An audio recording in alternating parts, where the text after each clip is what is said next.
Salut à tous, bienvenue dans cette nouvelle vidéo. Aujourd'hui, on va voir comment on redresse une lame qui a tordu après la trempe.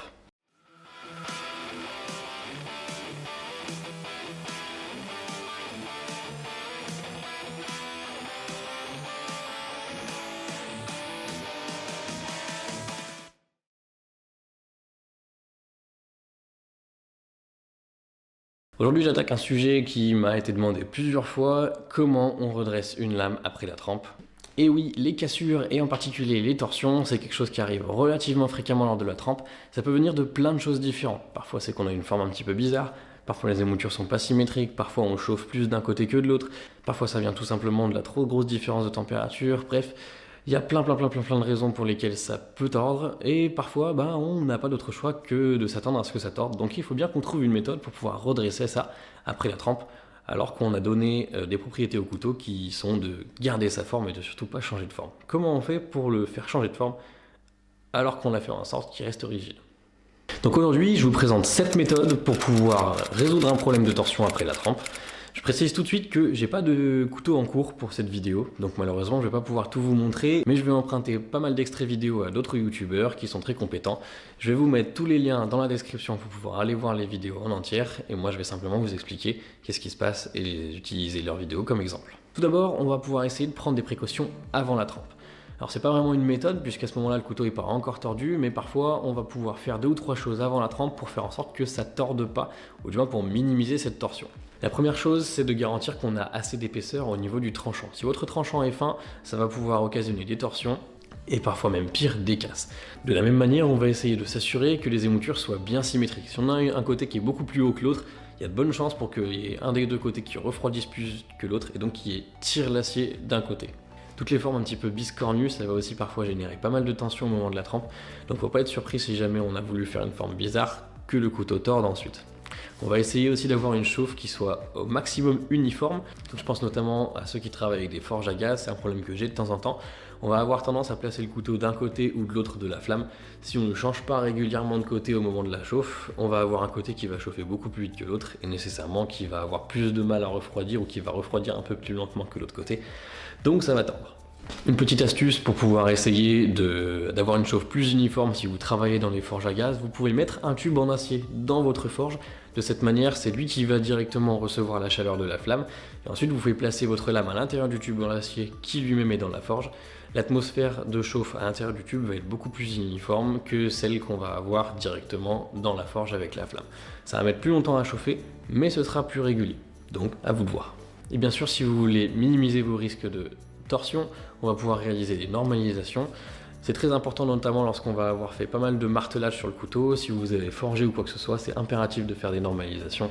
Le but des normalisations est d'une part de réduire le grain du couteau et de faire en sorte qu'il soit suffisamment solide après la trempe, mais ça va aussi permettre de déstresser un petit peu le couteau, d'éliminer pas mal de tension. De cette manière, ça va nous permettre d'éviter que ça torde trop. Mais parfois, on n'a pas le choix ou on n'a pas la possibilité de prendre ces précautions. Donc parfois on réalise des émoutures qui sont asymétriques.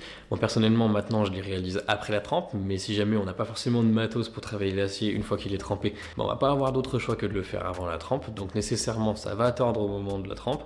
Si on a un couteau qui est assez fin, même sans parler de tranchant fin, mais dès qu'on passe aux alentours de 2 mm, ça tord très facilement. Et là aussi si on veut faire des formes particulières, parfois ça tord. Donc parfois on peut rien faire pour éviter que ça torde, donc il va nécessairement falloir qu'on trouve des méthodes pour corriger ça après la trempe.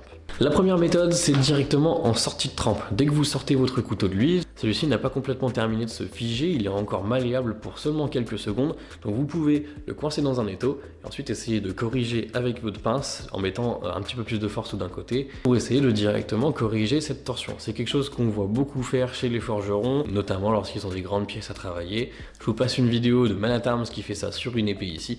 Ça fonctionne bien, par contre on a un délai qui est très restreint, c'est seulement une poignée de secondes, et si jamais on insiste un petit peu trop, on peut casser le couteau. Une autre méthode qui se fait aussi directement en sortie de trempe, c'est cette fois-ci, au lieu de venir tordre le couteau pour pouvoir essayer de détendre à ce moment-là, on va le plaquer entre deux surfaces très plates. Donc ça peut être directement le serrer dans un étau, ça peut être le plaquer entre deux planches de bois ou d'acier, ou certains couteliers ont réalisé des petites presses qui sont très efficaces dans ce domaine-là. Je vous mets ici un extrait de Blackbird Forge qui s'est fait une petite fresque qui peut actionner grâce à une visseuse, donc qui place directement le couteau en sortie de trempe entre deux grosses plaques en aluminium. Ça nous permet de maintenir ça bien plat, bien droit, pendant le refroidissement et en général ça minimise pas mal le risque de torsion. J'ai déjà vu également d'autres couteliers, notamment Liam Hoffman, utiliser des tables magnétiques pour pouvoir plaquer le couteau, activer la table et de cette manière ça l'aspire, ça le colle contre la table le temps qu'il refroidisse. Là aussi ça fonctionne plutôt bien. Si malgré tout ça notre couteau a quand même tordu, eh ben on va encore pouvoir essayer de le détordre pendant le revenu. Personnellement ce que je fais dans un premier temps c'est de réaliser un revenu que j'appelle à plat. Le but va être en fait de serrer le couteau sur une plaque bien plate, donc vous pouvez utiliser une équerre ou un tube ou quelque chose qui soit suffisamment rigide pour maintenir sa forme. On va venir plaquer le couteau contre pour pouvoir essayer de le rendre plat, donc évidemment il faut choisir le sens du couteau. Si le couteau est tordu comme ça, on va venir le plaquer comme ça. Si jamais le couteau est tordu comme ça, on va venir le plaquer comme ça. Là, il suffit juste un petit peu de jugeote. On utilise un serre-joint qui peut passer au four et va lui faire ses cycles de revenus en le gardant serré de cette manière. Donc je vais faire 2 cycles de revenus en le gardant serré à plat.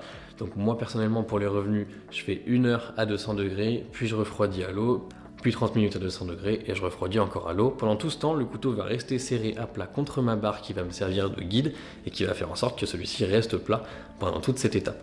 Je profite ici pour faire une petite parenthèse. Souvent on me pose la question, est-ce qu'il faut que je laisse mon couteau refroidir tranquillement après le revenu ou je peux le refroidir à l'eau?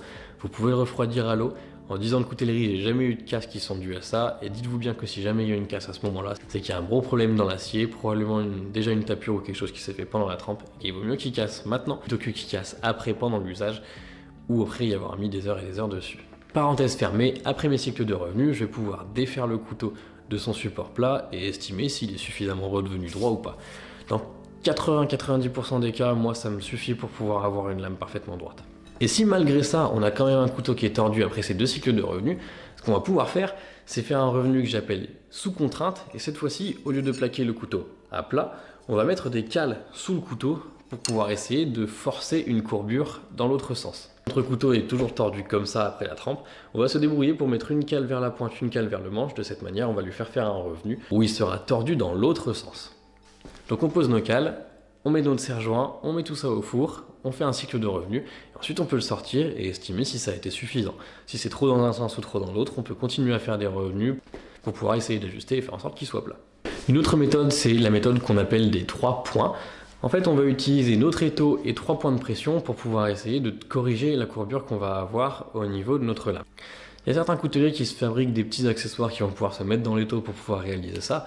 Le but, si on a notre lame qui est courbée de cette manière-là, d'un côté dans l'étau, on peut mettre une cale là, et de l'autre côté, une cale là. De cette manière, lorsqu'on va serrer l'étau, ça va pouvoir redresser notre lame. Certains le font par à-coup, d'autres progressivement. On a aussi la possibilité de chauffer au chalumeau, de le mettre dans la position qu'on veut et d'attendre que ça refroidisse. Il y a différentes variantes à cette méthode. Personnellement, je suis vraiment pas un grand fan et je m'en sers pas, tout simplement parce que je trouve que c'est pas pratique si on n'a pas directement les petits attachements spéciaux. C'est pas toujours simple de placer les cales où on veut. Ensuite, si on veut utiliser du feu en même temps pour pouvoir chauffer le dos du couteau, ça réduit un petit peu le risque de casse, certes, mais en même temps, il faut gérer la température, donc ça fait beaucoup de choses à gérer en même temps. Et puis, le gros problème qu'il y a avec cette méthode, c'est que parfois, on va trop loin par rapport à ce que peut encaisser le couteau, et à ce moment-là, on casse. Donc, c'est quand même dommage. Et enfin, la dernière solution, qui est à mon sens une des plus efficaces et des plus rapides, c'est le redressage au piqué. C'est quelque chose que j'ai découvert il n'y a pas très longtemps. Andrea Paravicini a fait une super vidéo tuto là-dessus. La Forge de Lys vous a montré comment fabriquer un de ces outils pour pouvoir redresser vos lames. Dans sa vidéo, il vous montre comment forger cet outil, mais tout le monde n'a pas forcément accès à une forge ou à ces techniques de forge. Il n'y a pas très longtemps, je vous ai montré comment fabriquer un marteau très similaire, et ce en utilisant très peu de matériel. Pour cette méthode, c'est relativement simple, on va se placer sur une surface très dure comme une enclume par exemple. Et on va utiliser un marteau spécial, moi j'ai utilisé celui-ci que j'ai modifié, qu'on appelle un piquet, et qui a une pointe qui est plus dure que l'acier même s'il est trempé. Ici, la petite bille qu'on a là, c'est du carbure de tungstène, donc c'est beaucoup plus dur que l'acier trempé. Et de cette manière, si je frappe avec cette pointe-là sur de l'acier qui est trempé, comme c'est plus dur, ça va écraser un petit peu l'acier, ça va entraîner une dilatation au niveau du point d'impact. Et donc de cette manière, si on frappe à l'intérieur de la courbure, l'acier va s'étendre et prendre une courbure inverse. C'est quelque chose qui est relativement simple, il faut prendre son temps et pas essayer d'aller trop vite parce qu'on a vite fait de contrer tellement la courbure que ça va pouvoir tordre dans l'autre sens. Personnellement, j'ai jamais eu de casse avec cette méthode-là et Andrea Paravicini dit la même chose. Quand les années de coutellerie, on n'a jamais eu de soucis. Maintenant, on n'est jamais à l'abri que ça arrive. Gardez bien en tête que si jamais, encore une fois, ça casse à ce moment-là, c'est probablement qu'il y avait un autre problème dans la lame. Et normalement, en travaillant doucement, ça devrait pas poser de problème. Voilà, c'est toutes les méthodes que je connais pour redresser un couteau. Vous avez l'embarras du choix pour pouvoir choisir la méthode qui vous convient. Je vous recommande vraiment de tester une à une toutes les méthodes si jamais vous en avez la possibilité pour trouver celle que vous préférez. Je vous dis à la prochaine dans une future vidéo, j'espère vraiment que celle-ci vous aura plu. Si c'est le cas, n'hésitez pas à la liker, la partager, à me dire ce que vous en avez pensé en commentaire. On se dit à la prochaine, et puis d'ici là, portez-vous bien. Salut!